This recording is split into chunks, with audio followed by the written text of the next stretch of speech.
வாழ்க வளமுடன். ஹாய் சகோஸ். இதயம் மீட்டும் மெல்லிசை போல உங்கள் மனதை மயக்கப் போகும் எழுத்தாளர் தீபா பாபு அவர்களின் கற்பனை சிதறல்களுக்குள் நம் பயணத்தை தொடங்கலாமா? அத்தியாயம் 7. நீ எதை பத்தியும் கவலைப்பட வேணாம், எங்கேயும் போக வேண்டாம். இந்த வீட்டுல தனியா இருக்கிறதும் சரி வராது. காரியம் முடிஞ்சதும் கிளம்பு, நம்ம வீட்டுக்கு போகலாம் என்றார் குமரேசன் உறுதியாக. ஆமாமா, இவர் சொல்றதும் சரிதான். நீ இங்கேயே தனியா இருந்தா அப்பா அம்மாவை நினைச்சுக்கிட்டே சரியா சாப்பிடாம தூங்காம இருந்து உடம்ப கெடுத்துப்ப என்று கவலையுடன் அவள் தலையை வருடினார் வள்ளி. சொந்தங்கள் ஏமாற்றினாலும் உயர்ந்த நட்பை சம்பாதித்து வைத்து சென்றிருக்கும் தன் தந்தையை எண்ணி மீண்டும் ஒரு முறை கண் கலங்கிய வினயா ஆன்டியின் கையை இறுக்கமாக பற்றி கொண்டாள். இத பத்தி அப்புறம் பொறுமையா பேசி முடிவெடுத்துக்கலாம் ஆண்டி. 10ஆம் நாள் காரியம் முடிந்தவுடன் அவர்களின் எதிரே வந்து நின்ற வினயா தன் முடிவை அமைதியாக கூற குமரேசன் வள்ளிக்கு திகைப்பாக இருந்தது. அங்கிள், இந்த வீட்டு பொருட்கள் எல்லாம் மாடியில இருக்க பெரிய ரூம்ல போட்டு லாக் பண்ணிட்டு வீட்டை வாடகைக்கு விட்டுடலாம். அதுக்கு மட்டும் நல்ல குடும்பமா பார்த்து விசாரிச்சு நீங்களே குடி வைங்க. நான் என் ஃப்ரெண்டு மூலமா கம்பெனிக்கு பக்கத்துல இருக்க ஒர்க்கிங் விமென்ஸ் ஹாஸ்டல்ல எனக்கு ஒரு ரூம் ஏற்பாடு பண்ணிட்டேன். என்னம்மா, ஏன் இப்படி ஒரு முடிவெடுத்த? நம்ம வீட்லயே தங்கலாம் இல்லையா என வருத்தமாக கேட்டார் வள்ளி. இல்ல ஆண்டி, நான் ஏன் இப்படி டிசைட் பண்ணணும், எனக்கு கொஞ்சம் இடம் மாறி இருந்தா நல்லா இருக்கும்னு தோணுது. புது மனுஷங்களோட பழகும் போது மனசு கொஞ்சம் கொஞ்சமா ரிலாக்ஸ் ஆகும்னு நினைக்கிறேன். நீங்க எதுவும் தப்பா எடுத்துக்காதீங்க. முடியறப்பெல்லாம் நான் அங்க வீட்டுக்கு வந்து உங்களை பாக்குறேன் என்று அவர் கைகளை பிடித்து கொண்டாள். சரிம்மா, உன் இஷ்டப்படியே செய். ஆனா ஏதாவது பிரச்சனைனா எங்க கிட்ட சொல்ல தயங்கிட்டு இருக்காத, என்ன? உடனே சொல்லிடணும். அதே மாதிரி ஒவ்வொரு தடவையும் நாங்க கூப்பிடணும்னு இல்ல, நீ எப்ப வேணாலும் நம்ம வீட்டுக்கு வரலாம், உரிமையோட தங்கலாம் என்ற குமரேசனிடம் முயன்று புன்னகைத்தவளின் மனதில் தந்தையின் வார்த்தைகள் எதிரொலித்தது. வெரி குட்ரா, என் பொண்ணு இப்படித்தான் இருக்கணும். எப்பவும் வாழ்க்கையில தன்னம்பிக்கை, தன்மானம், தைரியம் இந்த மூணையும் கைவிட்டுடவே கூடாது. அதுல நீ உறுதியா இருந்தா வாழ்க்கையில ஜெயிச்சு நல்ல உயர்ந்த இடத்துக்கு போவ. ஜோடியாக மாலைக்குள் இருந்து சிரித்தபடி புகைப்படமாக தன் எதிரே வீற்றிருக்கும் ராஜ்குமாரையும் ரஞ்சனியையும் கண்டு உணர்வுகள் உடைப்பெடுக்க முயல கடினப்பட்டு அதை அணைக்கட்டி தடுத்தவள், நோ, மாட்டேன். நீங்க சொன்னபடி நான் அதுல இருந்து நிச்சயமா வெளியில வந்து தன்னம்பிக்கையா வாழ்ந்து காமிக்கிறேன் என உறுதி பூண்டாள். கிட்டத்தட்ட 2 வாரம் சென்றிருக்கும். ஒரு ஞாயிறன்று சுபா போன் செய்தாள். அவள் என்னை பார்த்ததும் தொண்டையை அடித்துக் கொண்டு கண்களில் நீர் தேங்கியது. தன்னை மெல்ல நிலைப்படுத்தி இவள் இணைப்பை ஏற்க அவளும் ஆர்ப்பாட்டமாக பேச்சை ஆரம்பித்தாள். ஹே வினயா, எப்படி இருக்க? அப்பா அம்மா நல்லா இருக்காங்களா? அப்பாட்ட கொஞ்சம் போன கூட, ஒரு முக்கியமான விஷயம் பேசணும். அவர்கிட்ட பேசிட்டு உன்கிட்ட விவரம் சொல்றேன். மெல்லிய கேவல் ஒன்று வெடித்து வெளிவர, இல்ல இல்ல சுபா, அப்பா அம்மா 3 வாரத்துக்கு முன்னாடி ஒரு ஆக்சிடென்ட்ல இறந்துட்டாங்க. நான் இப்ப ஹாஸ்டல்ல தான் தங்கி இருக்கேன் என்று அழுதாள். தோழியின் பேச்சில் அதிர்ந்து போனவள், ஐயோ, எப்படிடி? சரி, நீ எந்த ஹாஸ்டல்ல இருக்க? முதல்ல அதை சொல்லு, நான் நேர்ல வர்றேன் என்ற விவரம் வாங்கிக் கொண்டு இணைப்பை துண்டித்தாள். அடுத்த 1 மணி நேரத்தில் தன் பெற்றோருடன் நேரில் வந்த சுபா தோழியை தன்னோடு அணைத்துக் கொண்டு, என்னடி ஆச்சு என விவரம் கேட்டாள்.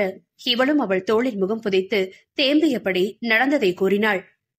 ஏண்டி, என்கிட்ட போன் பண்ணி ஒரு வார்த்தை சொல்ல தோணலையே உனக்கு என்ற வருத்தத்துடன் கேட்டாள் சுபா.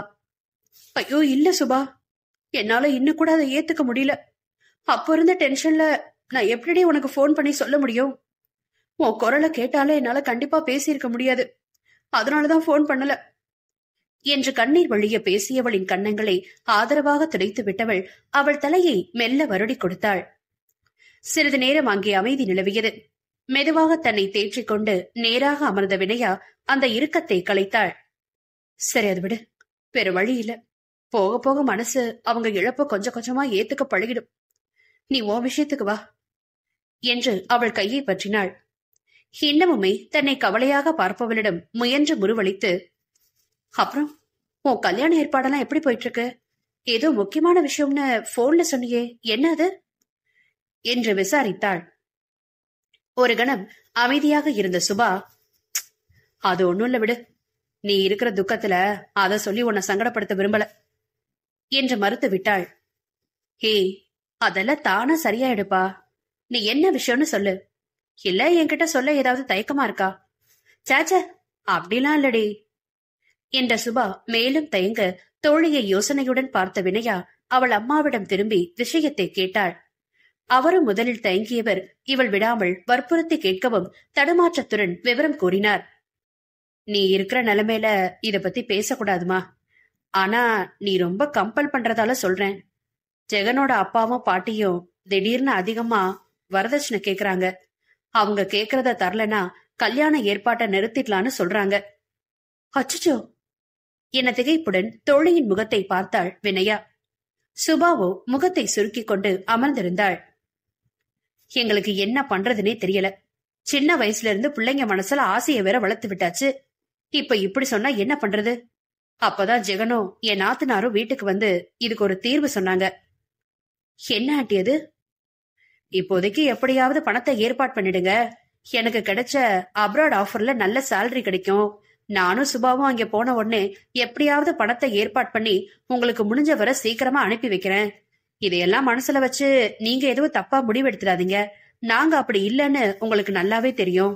இந்த சூழ்நிலைய மட்டும் சமாளிச்சு கல்யாணத்தை நடத்திடலான்னு சொல்லிட்டு போயிட்டான். நாங்களும் அது சரியா வரும்னு எங்களுக்கு தெரிஞ்ச இடத்துல எல்லாம் கேட்டு பாத்துக்கிட்டு இருக்கோம். ஆனா வெளியில எங்கேயும் நாங்க எதிர்பார்க்கிற அளவுக்கு இன்னும் முழுசா பணம் கிடைக்கலமா. வேற ஏதாவது ஏற்பாடு பண்ணணும் என பெருமூச்சு விட்டவர், நீ இதையெல்லாம் மனசுல போட்டு குழப்பிக்காத. அப்பா அம்மாவையே நினைச்சு அழுதுட்டு இருக்காம நாங்க எல்லாம் உன் கூட இருக்கோன்னு தைரியமா இரு என்ன என்று வினயாவின் கரம் பற்றி ஆறுதல் கூறினார். சுபாவின் முகத்தை பார்க்கவே அவளுக்கு பாவமாக இருந்தது. எத்தனை வருடங்களாக தன் அத்தானை கல்யாணம் செய்து கொள்ள ரொம்பவே ஆசையாக காத்திருக்கிறாள். இப்போது இப்படி ஒரு பிரச்சனை வந்துவிட்டதே. அவளோட அப்பா அம்மாவும் பணத்துக்கு ரொம்ப கஷ்டப்படுறாங்களே என வருந்தினாள். இந்நேரம் அப்பா இருந்திருந்தாலாவது நாம ஏதாவது உதவி செஞ்சிருக்கலாம்.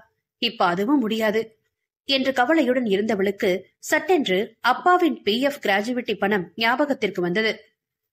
சரிம்மா, நாங்க கிளம்புறோம். நடந்ததையே நினைச்சு உடம்ப கெடுத்துக்காம நேரத்துக்கு ஒழுங்கா சாப்பிடு. அப்படியே நேரம் கிடைக்கும் போது அப்பப்ப வீட்டுக்கு வா. உனக்கு கொஞ்சம் ஆறுதலா இருக்கும்ல என்று விட்டு சுபாவின் தந்தை எழுந்தார். அங்கிள் ஒரு நிமிஷம், எனக்கு இப்பதான் ஞாபகத்துக்கு வருது. இன்னும் ஒரு வாரத்துல அப்பாவோட PF கிராஜுவிட்டி பணம் என் கைக்கு வந்துடும். பணம் கிடைச்ச உடனே நானே செக் எடுத்து வந்து வீட்டுல தரேன் என்றாள் வினயா ஆர்வமாக. சாச்ச வினயா, சும்மாரு. அப்பா போன பின்னாடி உனக்கு இருக்கிற ஒரே சப்போர்ட் அந்த பணம் தான். அத போய் தரேன்னு சொல்றியே, அதெல்லாம் ஒண்ணு வேண்டாம் என்று கோபமாக மறுத்தாள் சுபா. ஆமாமா, உனக்கு இருக்கிற கஷ்டத்துல அதை நீ யூஸ் பண்ணிக்க. நாங்க வேற இடத்துல பணத்துக்கு ஏற்பாடு பண்ணிக்கிறோம் என்றார் சுபாவின் அப்பா. சுபா, நீ கொஞ்சம் பேசாம இரு. அங்கிள், நான் ஒன்னும் பணத்தை தூக்கி சும்மா தரலையே, கடனா தானே தர்றேன். அதுவும் ஒரு வருஷத்துல திருப்பி தர போறீங்க. இப்போதைக்கு எனக்கு வேற எந்த செலவு கிடையாது. வீட்டு வாடகையும் வர சேலரியுமே என்னோட செலவுக்கு போக மிச்சமாகுது. எனக்கு அதுவே தாராளமா போதும்.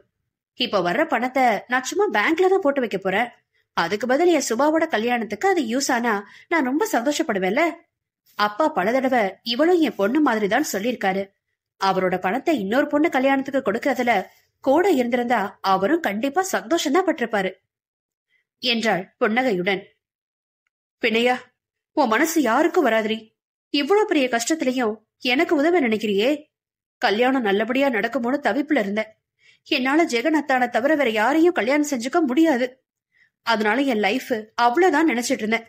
ஆனா உன்னாலதான் என் கல்யாணம் நல்லபடியா நடக்கணும்னு இருந்திருக்கு போல இருக்கு. அதை நினைச்சா எனக்கு அவ்வளவு சந்தோஷமா இருக்குடி என்று வினயாவின் கையை எடுத்து தன் முகத்தில் புதைத்துக் கொண்டு அழுதாள் சுபா. ஹே அசடு, இப்ப எது கலற? உன் கல்யாணத்துக்கு உதவணுங்கிற நிம்மதியை விட எனக்கு வேற என்ன வேணும் சொல்லு. ஃப்ரெண்ட்ஷிப்னா வேற என்ன நினைச்ச? எனக்கு ஒரு கஷ்டம்னா நீ உதவ மாட்டியா? அது மாதிரிதான் இதுவும் என்று சுபாவின் கண்களை துடைத்து விட்டாள் வினயா. பெரியவர்கள் இருவரும் அவளுக்கு மனமாற நன்றி தெரிவித்துவிட்டு மகளை அழைத்துக் கொண்டு கிளம்பினர். முகத்தில் நிர்மலமான மகிழ்ச்சி தோன்றும் பொழுதே உள்ளுக்குள் தன் பெற்றோரை எண்ணி நெஞ்சமும் கலங்கி போனது அவளுக்கு. நட்புகள் எல்லாரும் நம்ம சேனலை மறக்காம சப்ஸ்கிரைப் பண்ணுங்க. கதையை கேளுங்க, லைக் பண்ணுங்க, கமெண்ட் பண்ணுங்க, பிடிச்சவங்க ஷேர் பண்ணுங்க. நன்றி.